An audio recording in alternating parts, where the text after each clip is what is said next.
Hi, I'm Chef Jonathan Collins, and this is my kitchen. Join me for 6 exciting episodes of Cuisinart Culinary School, and I'll prove you're not too busy to cook.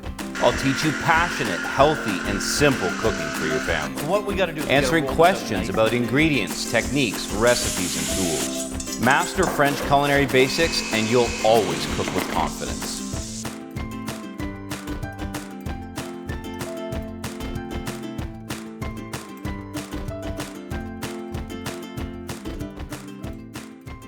One of the most important things I can teach you about meat and poultry is food safety. It's critical that when you're handling meat, you make certain not to handle tools and other products afterwards and get a good hand wash in between. I'm going to show you 2 ways to prepare chicken. The first is roasting, the next is braising. Let's start with the roasted chicken. A perfect roast chicken is going to need some decent seasoning on the outside. First with salt, then I've got a little bit of olive oil, black pepper. It's a big, thick piece of meat, so we want to make sure we get plenty of seasoning. I'm going to put some lemon zest right on top. This is my lemon thyme chicken. So you get that beautiful fragrance from the lemon. And then what I'm going to do, we won't waste this lemon, we'll slice it in half, and I'm going to press it right into the cavity so all of that beautiful, intense lemon flavor gets throughout the chicken. I'm going to season the cavity with some of my herb salt. Perfect. And inside the lemon thyme, half of 1 lemon. And I'm just going to give that a bit of a squeeze. And then in it goes. Perfect. Now, quick hand wash. It's important to wash your hands between each time that you handle raw meat before you touch any of your tools or any other food to prevent cross-contamination. Now to finish this up, I'll put some of this lemon thyme right on top, and that's going to give the chicken an incredible aroma. Drop that in the pan. I'm going to throw that other half of the lemon right in. Now this is going to go into a 375-degree oven. It'll take about an hour to cook. I want to make sure I throw lots of heat on it. It's going to go on convection bake.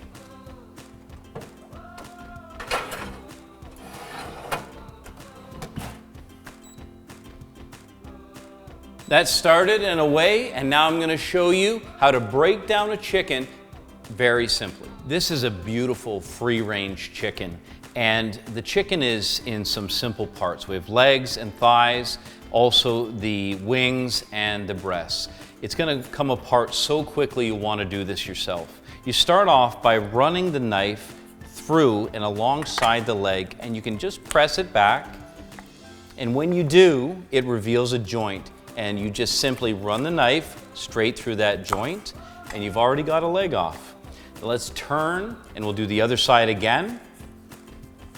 Again, revealing the joint, and run the knife cleanly through that joint, and you've got a second leg. Turning it over, we can remove the wing by slicing just underneath the joint again, and hyperextending it just a bit to get the knife underneath. There's our wing, and a second wing, same thing, right underneath. Hyperextend that joint, slice through, perfect. Now, for the breasts, we want to run the knife right down the breastbone.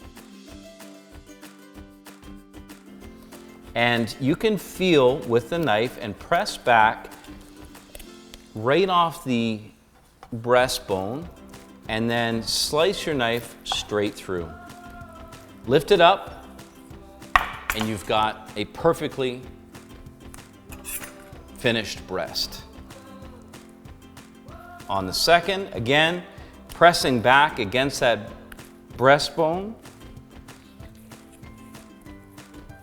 And again, run your knife cleanly through. And there you've got 2 breasts, 2 wings, and the legs. And all I want to do now with the legs is just separate that thigh. So I'm just going to go to the joint, press through, Find that joint and run the knife through cleanly. The leg and the thigh have now been separated. One more time. Find the joint, run the knife through cleanly. We've got a drumstick and a thigh again. That's 8 pieces going into this hunter-style chicken or chicken cacciatore. After a quick wash up, I'm going to season the chicken, but just before I do, I've got a 400-degree slow cooker. And the slow cooker is going to employ a cooking technique called braising. Braising is cooking meat in a small amount of liquid covered over a long period of time. So I've got some butter in. I'm going to add a little bit of olive oil. This is just building a flavor base. Next, we're going to season the chicken right on the board. Salt, pepper, and these are all going to go in skin side down. And what happens is, you can hear that sear already. What happens is I begin to develop flavors. And that's a critical thing when you're braising. You could toss everything into the pan. The problem is that you just won't get the development of flavor. And I'm going to show that to you. There's going to be browning of the chicken. There's going to be browning of the vegetables. With all of these in, I don't want to overcrowd the cooker, but this one is good and powerful, so I'll be able to sear off all this meat and have some really, really good flavor development. Now I'm going to season the second side as well with both salt and pepper. And just a quick note, now that this board has been used for raw chicken, I want to make sure that I use bleach 10-to-1 with water so I can sanitize it. Soap and water after that, and then it's safe to dry and put away. Now that the chicken has had about 5 minutes to saute, you can see that gorgeous golden brown. I'm going to turn it all over, and as I do, the second side will begin to caramelize and brown. And what that is again, development of flavor. Remember, the reason we're roasting these with all of the bones is the bones bring out intense flavor as they begin to reduce, and as this dish braises, we're going to get really incredible flavor development. With both sides nicely browned, I'm going to fish out all of these pieces that are just, you know what, honestly, they'd be just perfect to eat right now. But we're going to take it to a whole other level. This hunter-style chicken uses some really simple ingredients in a powerful way. We're leveling flavors because we want to make sure that it's developed in the pan. So rather than just tossing in these vegetables in their raw form, we're going to throw some of them in the bottom and begin to saute them. It's going to release some of the astringency in the onion. It's going to develop some flavor in the peppers, and then I've got these beautiful herbs to go in. I've got fresh thyme I'm putting in whole, and I'm going to strip off these beautiful fresh oregano leaves, adding those to the base. We're going to let that saute for a couple minutes and then put the chicken in on top. These vegetables have developed so nicely now. It's exactly what I'm looking for. Now the chicken can go back in, and on top of the chicken, all of the rest of the ingredients. I've got diced tomatoes, gorgeous. Got the rest of these mushrooms, very nice. These rings of pepper, which are just beautiful. I'm doing the rings because I like to see what ingredients are in a dish. I don't want everything to be hidden. Layering these flavors on top of each other and having that all melt down is exactly what braising is all about. White wine, nice pour, depending on how much you want to reserve for yourself, and some stock. And I'm going to top it with just a little bit of tomato sauce. Beautiful. Little shot of salt and pepper. And the great thing about slow cooking, I put the lid on, I set this for 3-4 hours, I set it, I forget it. When I come back, I have beautiful chicken cacciatore. Oh, this roast chicken is just perfect. And that's the difference between roasting and braising. You can see here the texture of this chicken. It's crispy on the outside and tender on the inside. So roasting is a lot of hot air blowing around, convection baking, or just straight baking. But look at the results. Look at how gorgeous this is.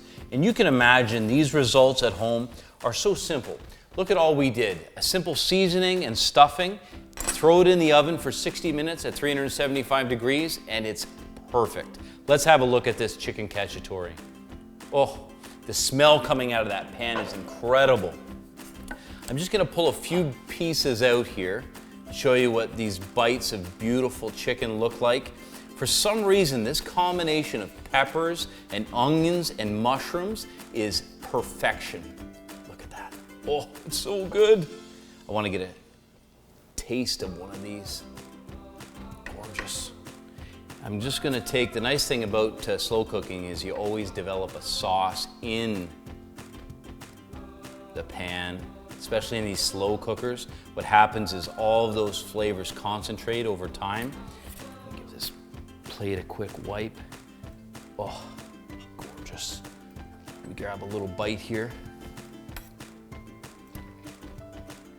Oh, hot. Mmm.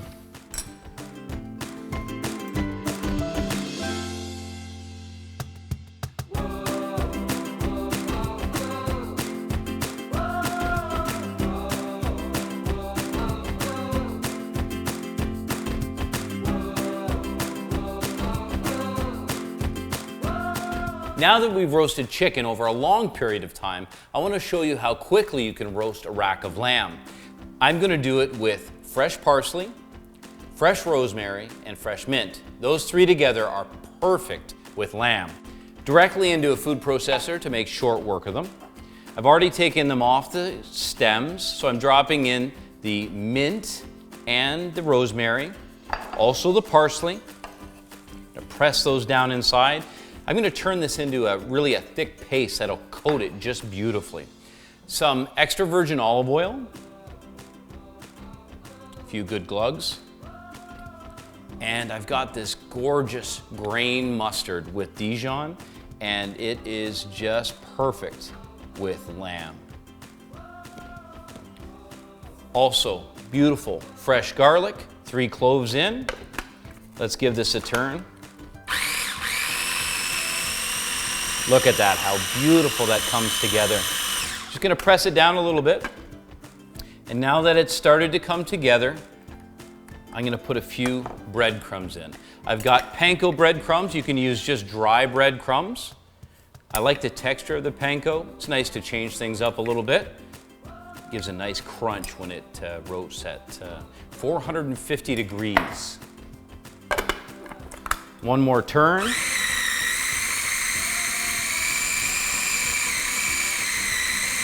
And that is perfect.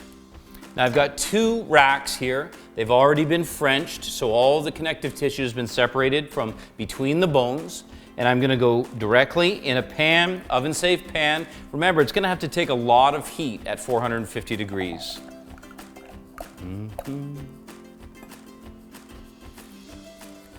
I'll put half on one and half on the other. Now I'm just going to work this into the surface, and I just want to get a nice coating. You can see how it begins to coat just like a paste. So these 3 herbs together can really stand the heat, but as a combination, what they do, because the lamb is pretty intense, you need something with some intense flavor to stand up to it. Otherwise, it just gets completely hidden. Now, just a quick season, and these will be ready for the oven. I'm using that beautiful herb salt we made in the earlier episode. A little bit of black pepper. And these are ready to go in. Now, after just a few minutes in the oven, look at the spectacular result. Now, one of the things that I want to do right away is cut into this beautiful lamb, but it's important to give it a couple minutes. Anywhere from 25 to 30% of the cooking time, let it rest, let it relax, let those muscles settle down so that when you cut into it, you won't lose all of that beautiful juice. Only 10 minutes in the oven and 2 to 3 to rest, and we've got a beautiful rack of lamb, foolproof every single time with these results. And perfect finish.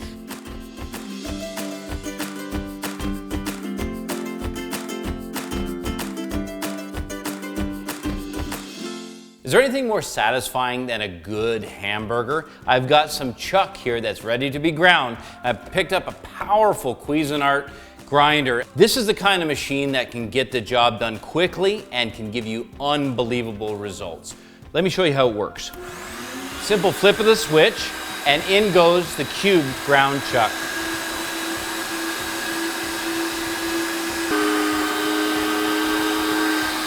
Four and a half pounds, and about a minute later, and we are ready to make hamburgers. Keep in mind, this grinder will do pork, it'll do venison, beef, veal, anything. But look at the texture and look at the color. It's absolutely gorgeous. Makes burger making fun. Now that that's finished, I'm gonna let you in on a little secret. I had a beach restaurant, and we must have served about 10,000 burgers. And the recipe was shallots, finely chopped. Shallots have the essence really of onion and garlic, so it's a nice combination. Then fresh thyme, beautiful fresh thyme leaves. You don't want too much. When you use really good beef, you don't want to cover up the flavor, but this will accentuate it beautifully. And then it's really important to season it. Seasoning it beforehand will bring out that natural flavor, but you won't need a lot of salt. So I'm just gonna add a bit now, and I'm gonna start kneading this together.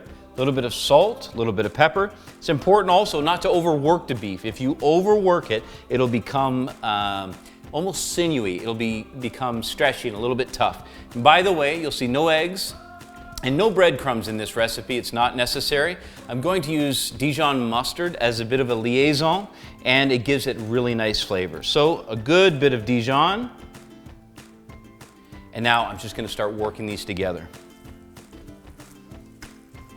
Now that this has come together nicely, just a light drizzle of olive oil.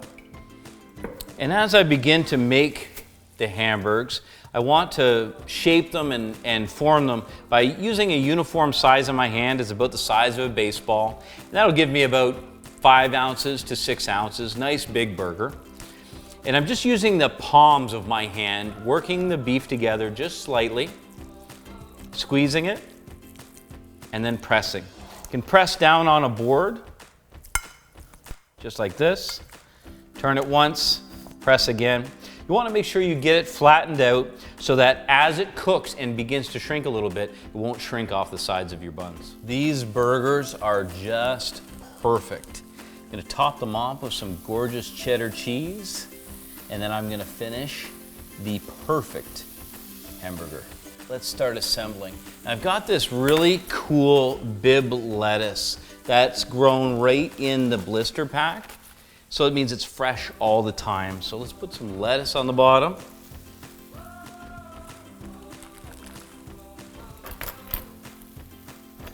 Let's get one of these bad boys.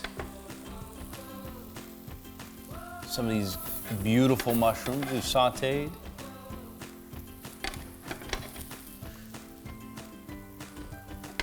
Oh, it's so good. It smells so good. Some onions. Couple pickles. Beautiful, beautiful. And let's not forget the bacon. Now that is a hamburger, one to be proud of.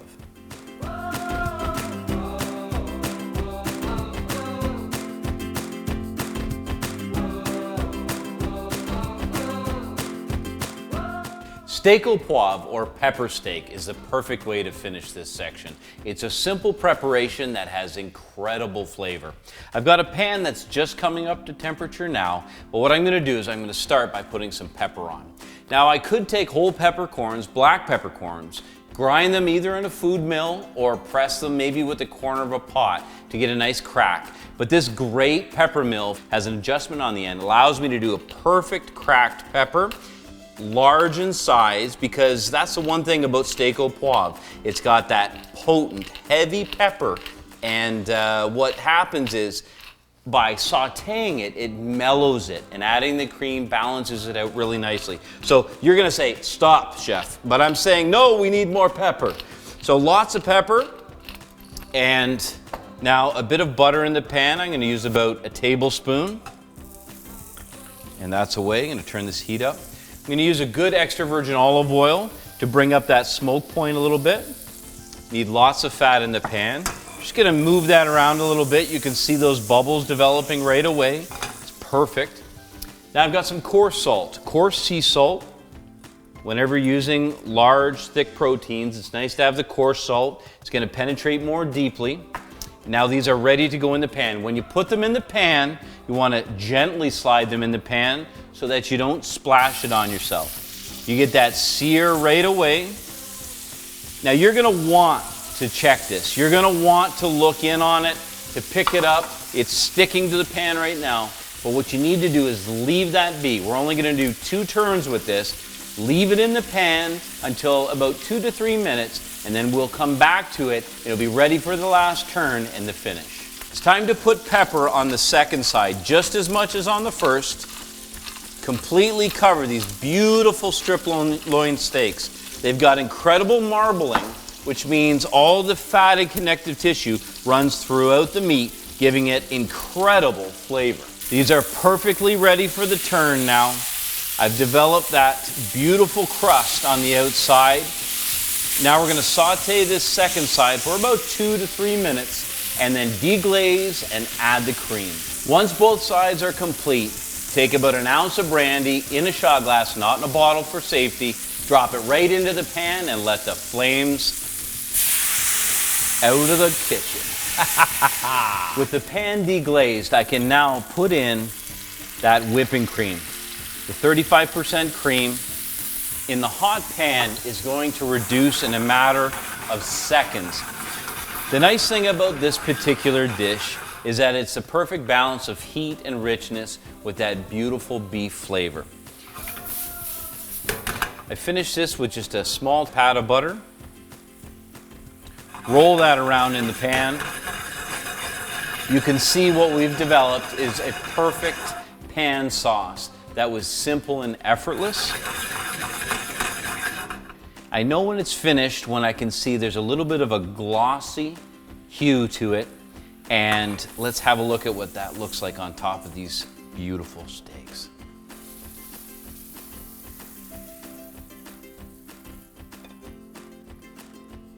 Gorgeous. These recipes mean that you'll never have to go to a restaurant again to get the dishes that you love.